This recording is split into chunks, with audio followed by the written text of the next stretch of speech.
The message arrived at 2:47 a.m., cutting through the silence of Vincent Kane's penthouse office like a knife. His phone, the one reserved exclusively for high-level criminal operations, buzzed with an unfamiliar number.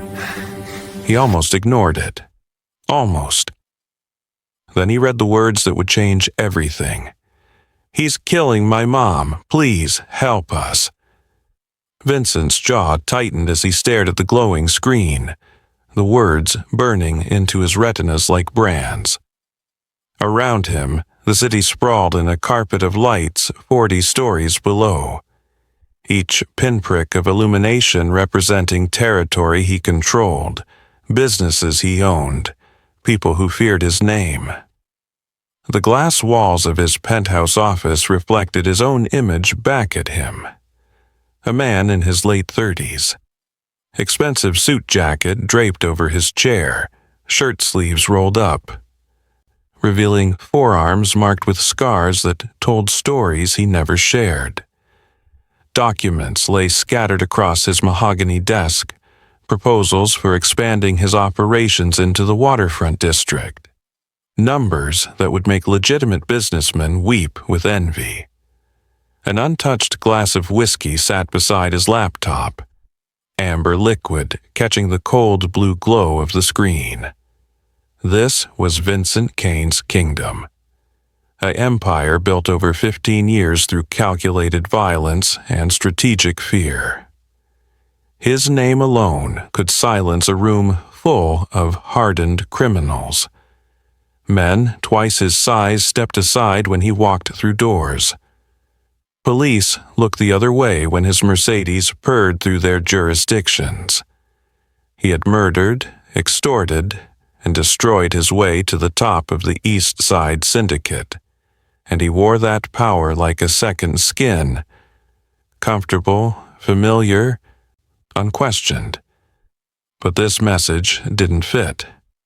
It wasn't a threat from a rival, wasn't a plea from a debtor, wasn't coded language from one of his lieutenants. This was something else entirely, something raw and desperate and terrifyingly genuine. His first instinct was anger. How had this number been compromised? This phone was supposed to be untraceable, known only to his inner circle. A breach of security could mean exposure, surveillance, a trap designed to lure him into vulnerability. Vincent Kane hadn't survived in his world by trusting random messages at 3 a.m. The phone buzzed again, and his hand moved toward it before his mind fully processed the decision. The second message made his breath catch. "I'm scared. There's blood. He won't stop." The words were shaky, clearly typed by trembling fingers. He could almost feel the terror radiating through the screen, could imagine small hands struggling to hold the phone steady while hiding in some dark corner. This wasn't a scam. Scammers didn't have this kind of authenticity, this bone-deep fear that leaked through abbreviated letters and missing punctuation. This was a child genuinely believing she was about to die. Something ancient stirred in Vincent's chest, something he'd thought he'd buried so deep it could never resurface. His mind immediately began calculating angles. Was this some elaborate setup? A new kind of honey trap using a child's voice to trigger protective instincts? But even as his paranoia ran through scenarios, another part of him, a part he'd spent 23 years trying to kill, recognized the desperation in those words. He'd heard that same desperation before. In a different voice, in a different life. His fingers moved across the screen, typing 3 words that went against every survival instinct he'd honed. "What's your address?" The response came so fast it was clear the sender had been waiting, hoping, praying someone would answer. 1247, Archer Street, apartment 3B. Please hurry. He said he's going to kill us both." Vincent was already standing, his body moving before his mind fully committed to the decision. He grabbed his coat from the back of his chair, checked the weapon holstered at his side, a familiar weight that had become as natural as breathing. His fingers found his other phone, the one connected to his operations, and he scrolled to Marcus Chen's contact. Marcus was his most trusted lieutenant, a man who'd been with him for 12 years, who knew how Vincent thought, who executed orders without needing explanations. The call connected on the first ring. Marcus never slept deeply, always ready for whatever crisis the night might bring. "Boss?" Marcus's voice was alert, no trace of drowsiness despite the hour. "Get Tony Gardner, Edward Wallace, and Jeremy Haynes," Vincent said, his voice carrying the flat calm that his men had learned meant serious business. "Meet me at 1247 Archer Street. Come heavy, but come quiet." There was a pause on the other end, the sound of Marcus processing this unusual request. "What's the situation?" "This isn't business," Vincent replied, already moving toward his private elevator. "This is personal." Another pause, longer this time. In all their years together, Marcus had never heard Vincent use that word. Vincent Kane didn't do personal, he did profitable. He did strategic, he did necessary. But personal? That implied emotion, attachment, vulnerability, things Vincent had excised from his life like a surgeon removing cancer. "Understood," Marcus finally said. "We'll be there in 15. Vincent ended the call as he stepped into the elevator, his reflection staring back at him from the polished steel walls. For just a moment, he saw someone else in that reflection, a 15-year-old kid with terror in his eyes running through dark streets toward screams that would change everything. He blinked, and the image was gone, replaced by the cold mask he'd worn for so long it had become his true face. His phone buzzed again. More messages, each one a knife twisting deeper. I can hear him looking for me. Mom stopped making noise. Is she dead? I'm only 9. I don't want to die. 9 years old. The same age his mother's boyfriend's daughter would have been if things had gone differently. The same age so many victims were when the world showed them its cruelest face. Vincent's jaw clenched so hard his teeth ached. The elevator doors opened to his private garage, and he moved toward his Mercedes like a predator stalking prey. The engine roared to life, and within seconds he was tearing through the empty streets of the city he controlled, the speedometer climbing past 60, then 70, then 90. Streetlights streaked past like golden bullets, and the city that usually felt like his personal chessboard now felt like an obstacle course between him and something that actually mattered.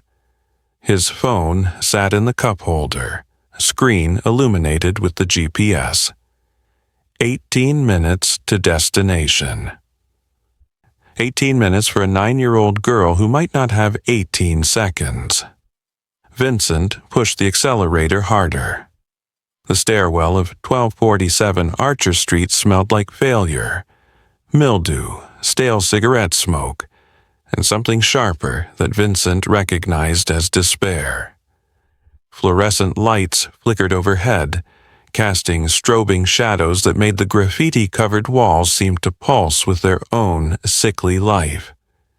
Each step Vincent took was deliberate, measured, his hand resting near the weapon at his side with the casual familiarity of a man who'd drawn it more times than he could count. Behind him, Jeremy Haynes moved with the same professional silence, their years of working together evident in the way they communicated through subtle gestures. 2 fingers pointed up, a slight nod, the universal language of men who dealt in violence for a living. from somewhere on the third floor, crashes echoed down the stairwell, followed by a man's voice shouting words Vincent couldn't quite make out. Then silence. Then another crash. The rhythm of escalating violence, a pattern Vincent knew intimately from both sides of the equation. Outside, Tony and Edward would be positioning themselves at the building's exits, scanning windows, watching for complications. This was how Vincent's team operated. Efficient, thorough, professional. But tonight felt different. Tonight, the cold calculation that usually governed his actions was contaminated by something unfamiliar, something urgent that had nothing to do with business and everything to do with a promise he'd made 3 years too late.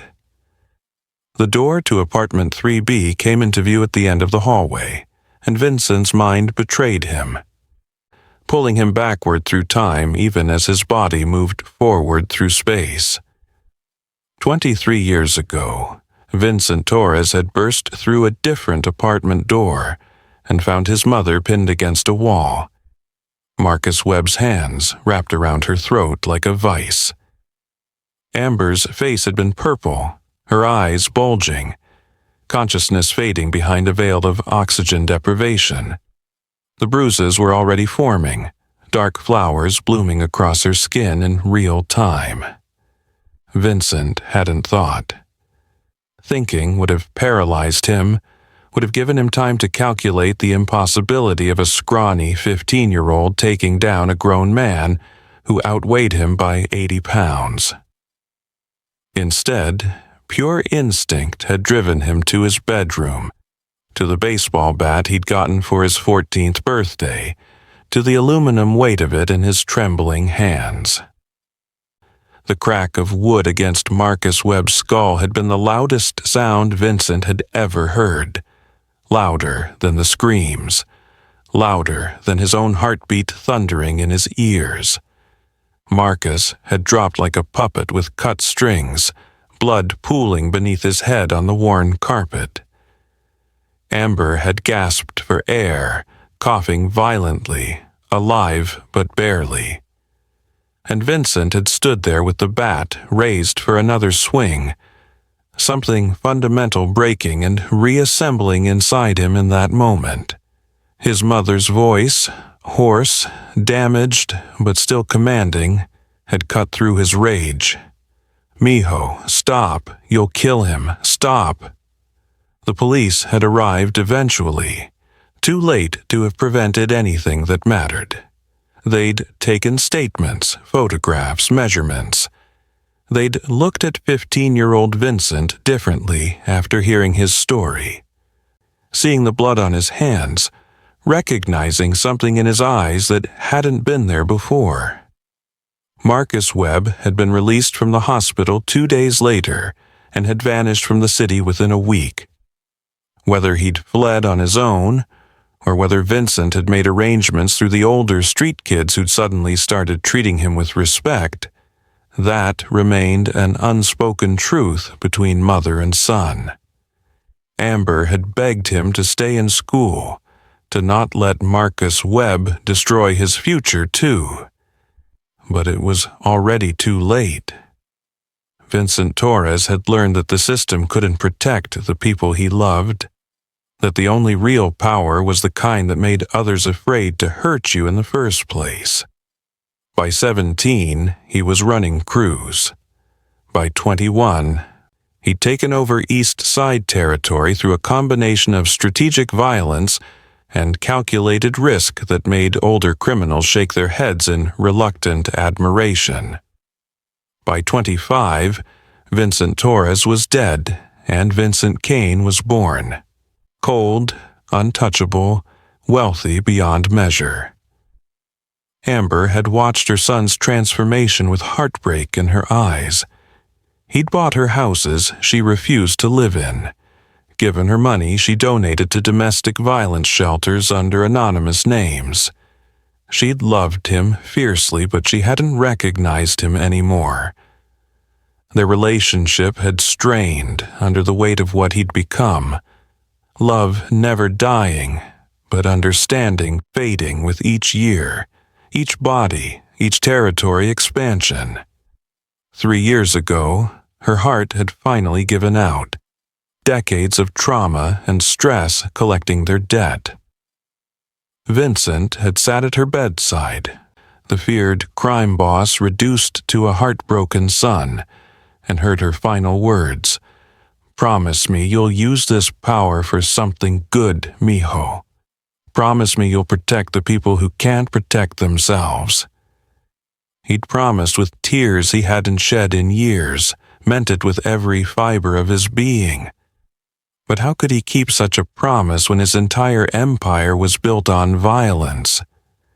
Vincent's hand touched the doorknob of apartment 3B, and the memory released him back into the present.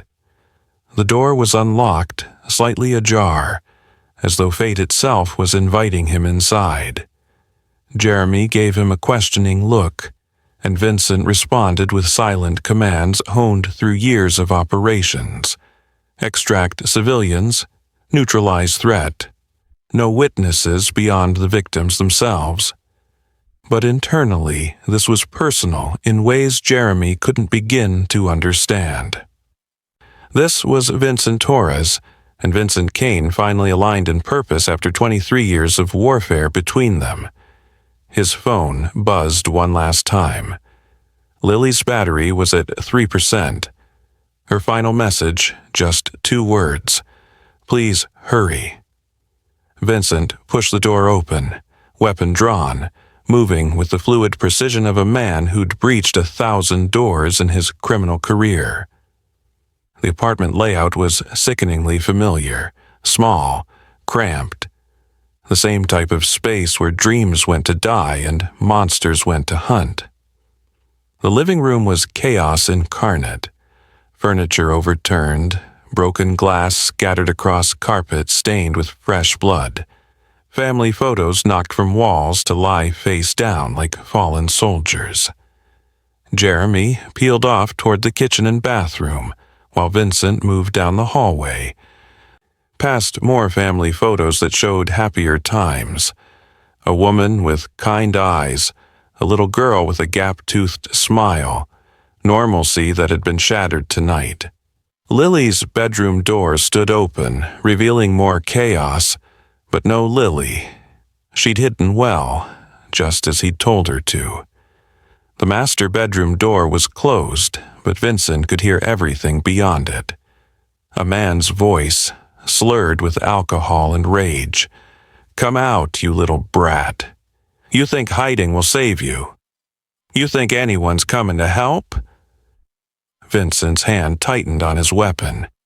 He knew this type of man, had known him in Marcus Webb, had seen him in 100 other cowards who targeted the helpless because they couldn't face anyone their own size.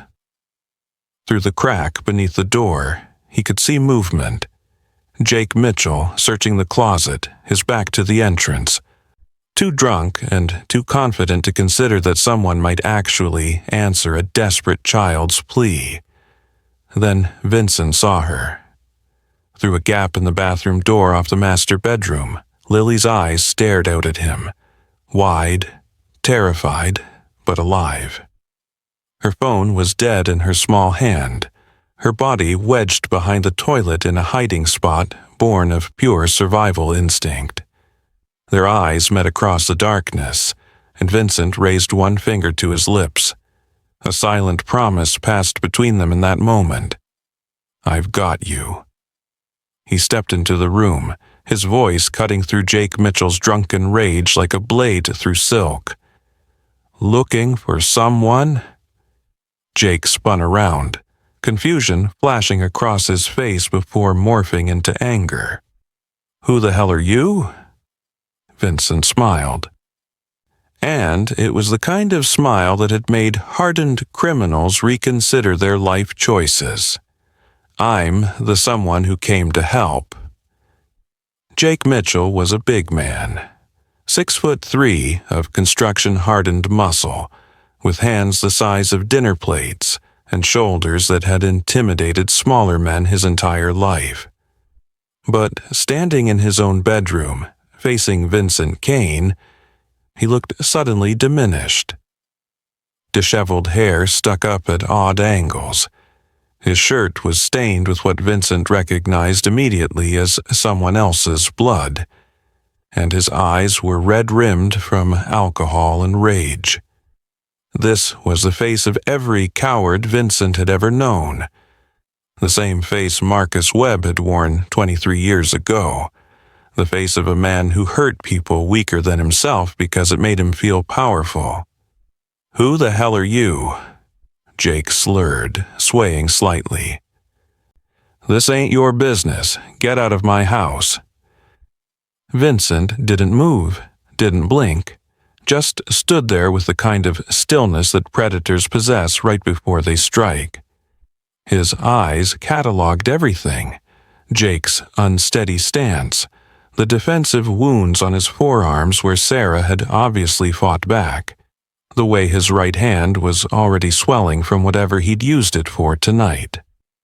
2 decades of professional violence had taught Vincent to assess threats in seconds, and Jake Mitchell wasn't one.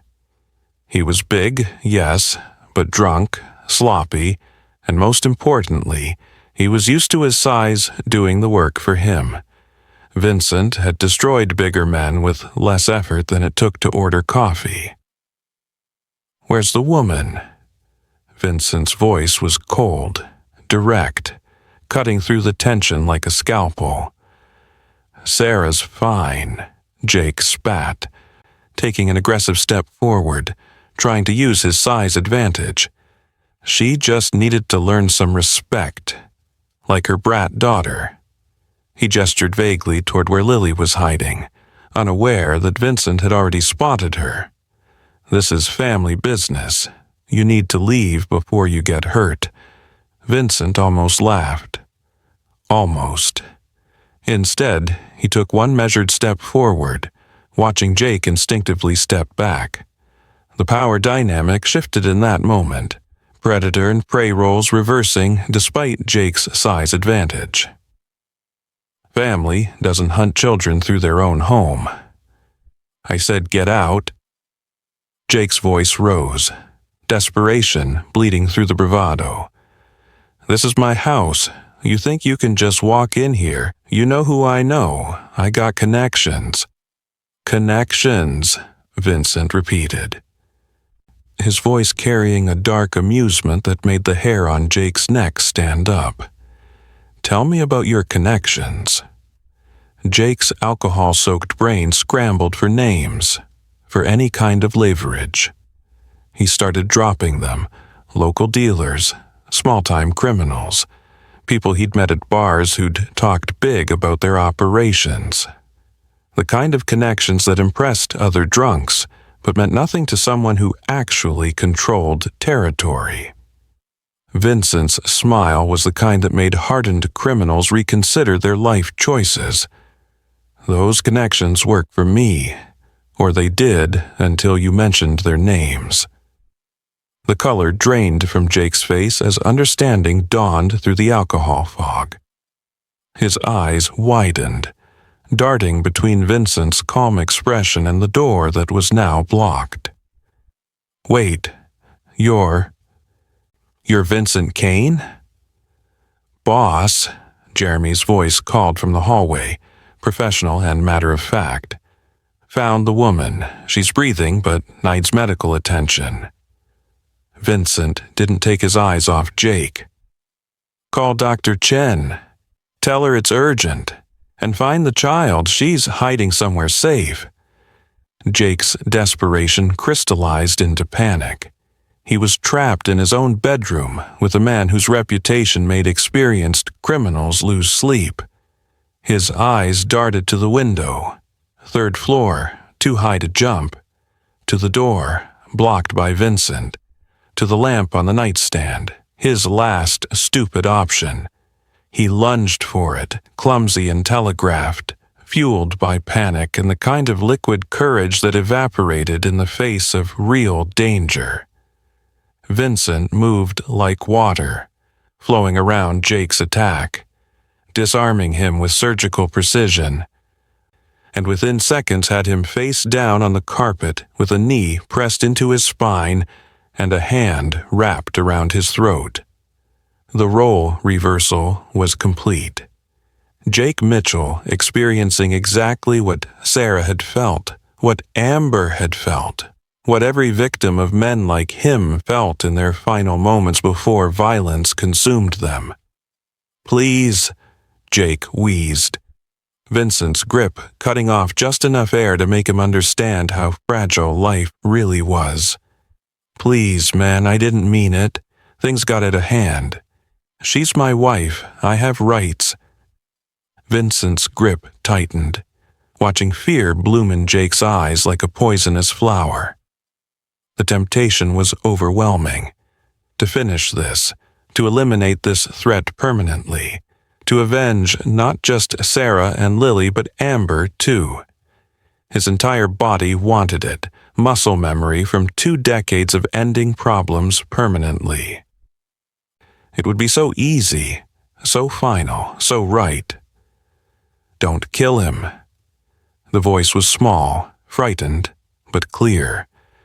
Lily had emerged from the bathroom, her 9-year-old frame trembling in pajamas decorated with cartoon characters, her eyes wide but determined.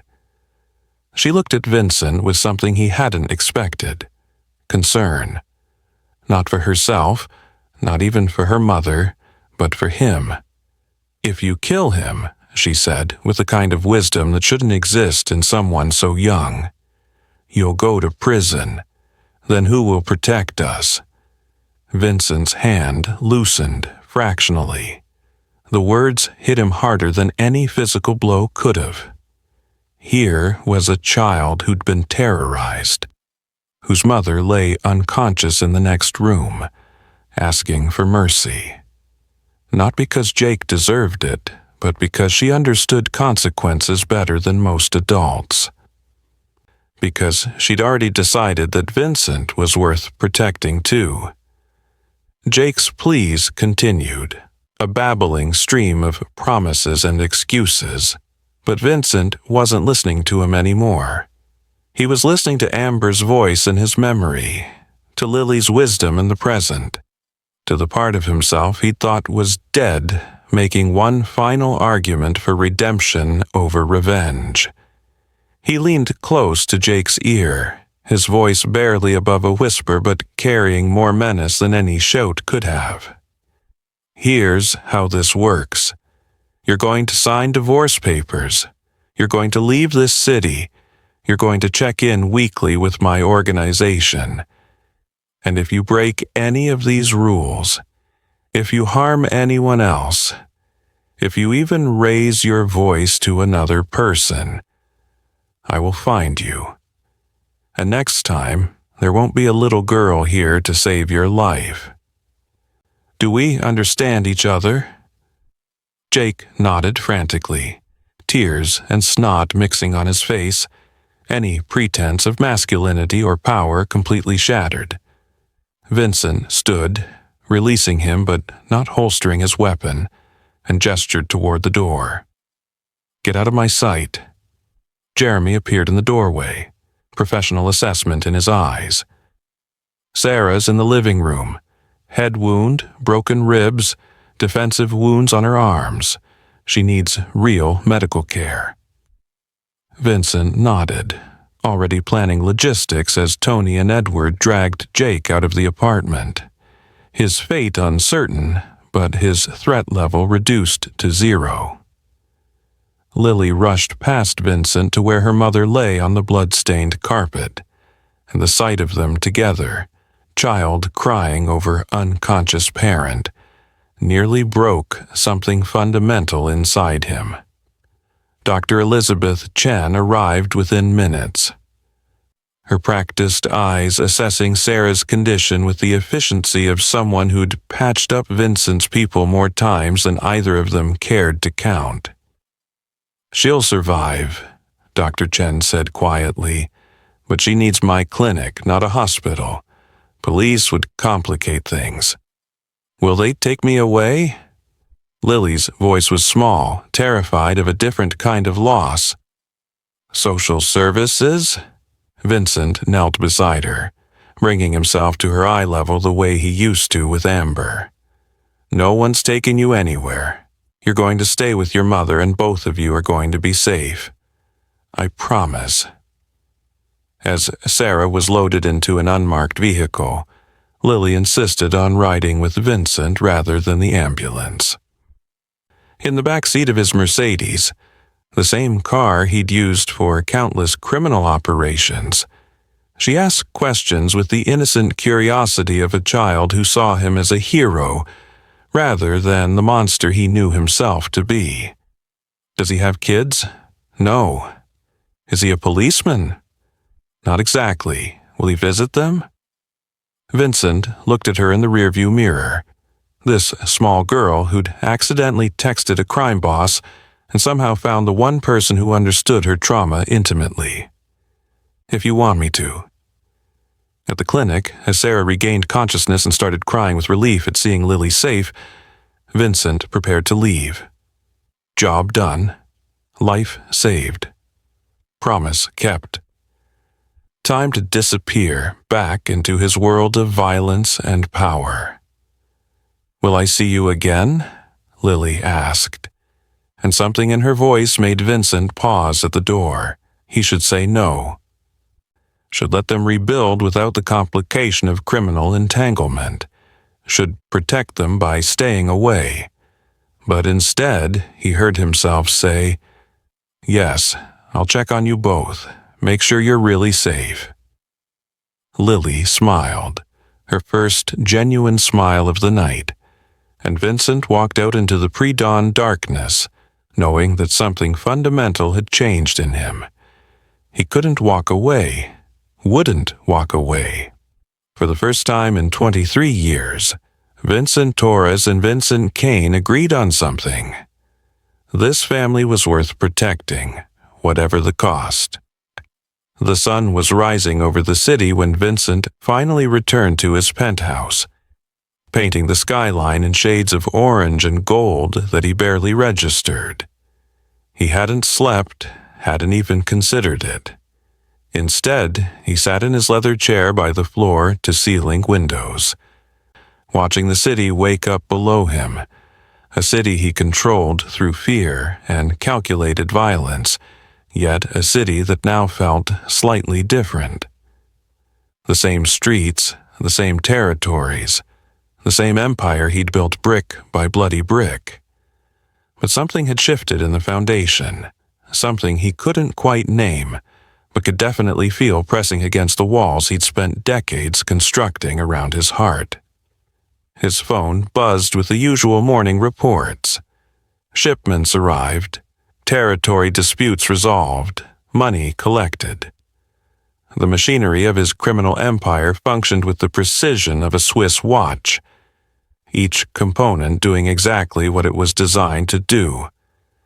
But for the first time in 15 years, Vincent found himself distracted, his mind replaying the image of Lily's small hand in her mother's, the trust in her eyes when she'd asked if she would see him again, the weight of a promise he hadn't intended to make but couldn't bring himself to break.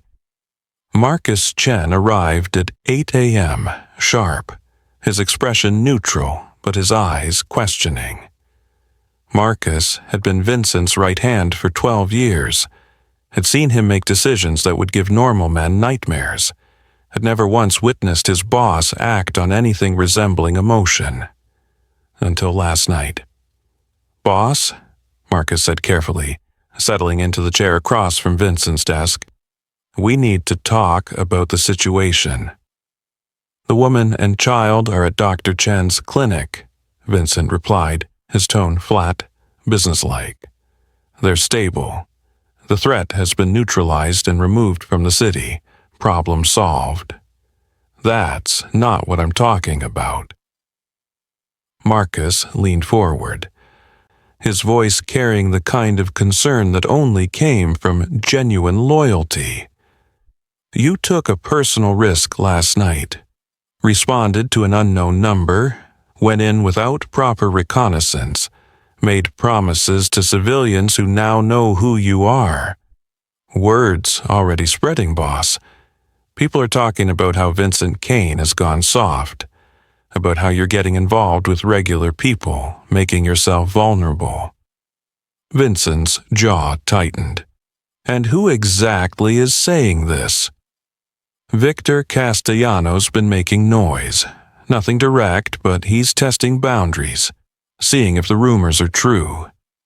He thinks you're distracted, that you have something to lose now, which means you have a weakness to exploit. The name landed like a stone in still water.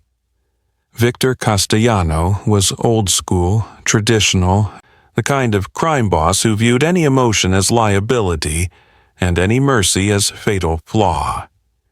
He'd been circling Vincent's territory for months, looking for an opening, and apparently he thought he'd found one. "Let me handle Castellano," Marcus continued. "You stay away from the woman and child. Cut ties now before this becomes a problem we can't solve quietly. Your enemies will use them against you, boss. You know how this works." Vincent should have agreed, should have recognized the tactical wisdom in Marcus's advice. Every survival instinct he'd honed over 2 decades of criminal operations screamed that attachment was dangerous, that caring about anyone made you vulnerable, that the smart play was to disappear from Sarah and Lily's lives as completely as he'd appeared. But instead, he found himself thinking about Amber's final words, about the promise he'd made 3 years too late, about a 9-year-old girl who'd seen him as a hero instead of a monster. "Double the security at the clinic," Vincent said, his voice carrying the finality of a closed discussion. "Accelerate the arrangements for their new apartment. I want them moved within 48 hours to a building we control, with surveillance we monitor. And Marcus," he looked up, meeting his lieutenant's concerned gaze, "anyone who targets them targets me directly. Make sure that message reaches Castellano loud and clear." Marcus's expression shifted from concern to something approaching disbelief. "Boss, you're making them a bigger target by protecting them. You're painting a bullseye on their backs and yours. This isn't strategic. This is personal," Vincent finished. "I know. And I don't care." The silence that followed carried the weight of years of partnership, of trust built through shared violence and mutual survival. Marcus finally nodded slowly, accepting what he couldn't change, already calculating how to minimize the damage of Vincent's uncharacteristic emotional decision. Over the following days, Vincent found himself splitting his focus in ways he never had before. Half his attention remained on business, meetings with suppliers, negotiations with rival crews, the endless chess game of territorial control. But the other half kept drifting to Dr. Chen's clinic, to text updates about Sarah's recovery, to the new apartment being prepared in a neighborhood far from the violence that had nearly destroyed them. He visited on the 3rd day, bringing toys for Lily and flowers for Sarah that felt awkward in his calloused hands. Dr. Chen briefed him on Sarah's injuries, broken ribs healing on schedule, concussion resolved, but psychological trauma that would require time and professional help. Lily was showing signs of PTSD too, nightmares and hypervigilance hiding behind her brave smiles. Sarah was awake this time, her face still bruised, but her eyes clear and grateful in ways that made Vincent uncomfortable. "You saved our lives," she said simply, tears streaming down her cheeks. "How can I ever thank you?" Vincent had no answer for that. He dealt in debts and payments, in favors owed and scores settled, but genuine gratitude from someone who expected nothing in return was foreign currency in his world. "You don't need to thank me," he said finally. "Just focus on healing. Both of you."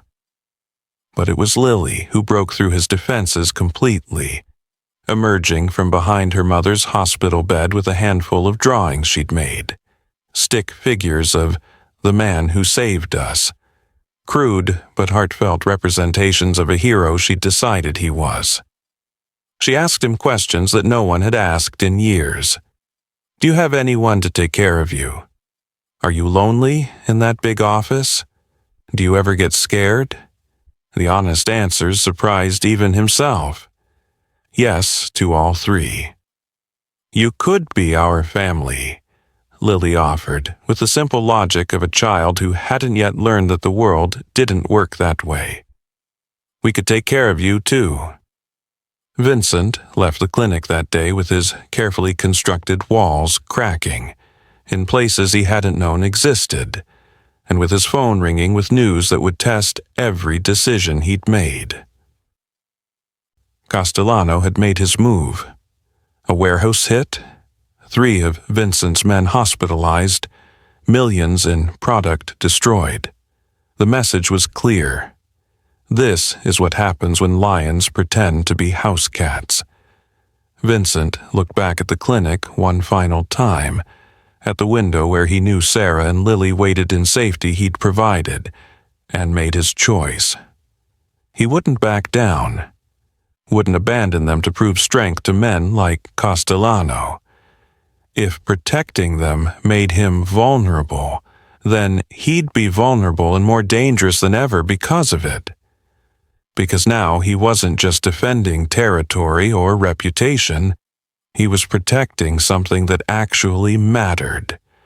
And that, he realized as he climbed into his Mercedes and headed toward inevitable confrontation, changed everything. The meeting with Victor Castellano took place at Moretti's, a restaurant on neutral ground where men who dealt in death could sit across white tablecloths and pretend at civilization. Vincent arrived alone, which was either confidence or suicide, depending on who was watching. Castellano was already there. A man in his 60s with silver hair and the kind of face that had seen every variation of human cruelty, and found none of it particularly interesting anymore. He'd built his empire when Vincent was still in elementary school, back when the game had different rules and fewer complications. "Kane," Castellano said, gesturing to the chair across from him with the magnanimous air of a king granting audience. "I was beginning to think you wouldn't show. Heard you've been busy playing hero." Vincent sat, his movements controlled, deliberate. A waiter appeared with wine that neither of them would drink. Props in a performance where the real business happened in subtext and silence. "You hit my warehouse, hospitalized 3 of my men, destroyed product worth more than your best month of earnings. That requires a conversation." "Does it?" Castellano swirled his wine, watching the light catch in the dark liquid. "Or does it require you to remember what business we're in? You're getting soft, Kane, distracted by civilians, playing white knight for some woman and her brat, forgetting that men like us don't get to have families or feelings. We gave up that privilege when we chose this life." The words were designed to provoke, to test, to find the weak spots in Vincent's armor and press until something broke. Vincent recognized the strategy because he'd used it himself countless times. The old guard always saw emotion as weakness, attachment as fatal flaw, any deviation from pure calculated violence as the beginning of the end. "You think caring makes me weak?" Vincent's voice was quiet, dangerous in its calm. "Let me show you what it actually does." He pulled out his phone, scrolled through information his people had compiled, and began reading.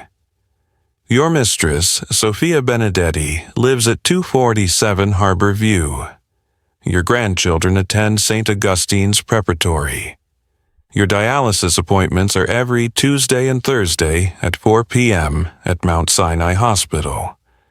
Your offshore accounts route through Grand Cayman, specifically through First Atlantic Bank. Account numbers I could recite if you'd like.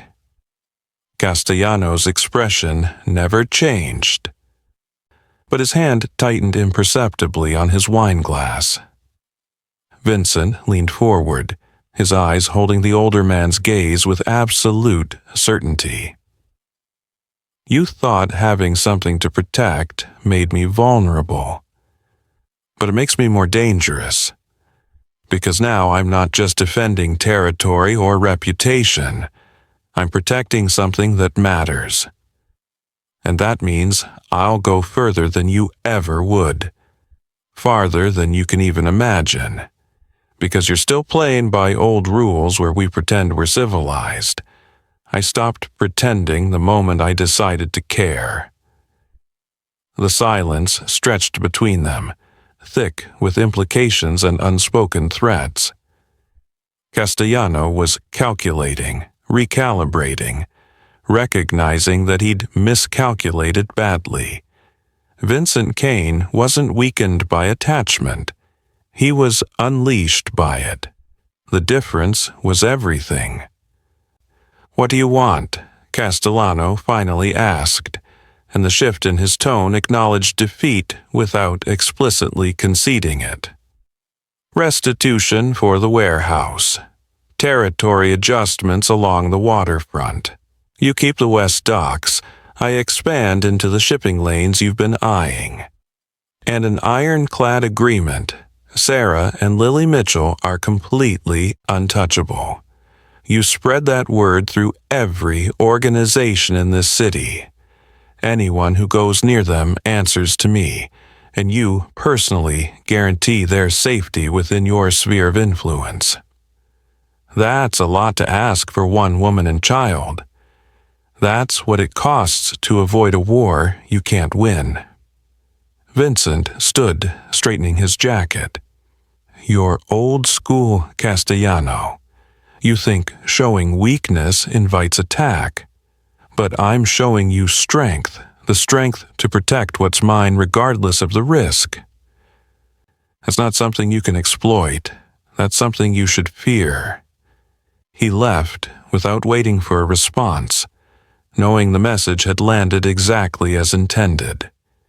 But the victory felt hollow as he drove across the city toward the apartment where Sarah and Lily were being moved that very day.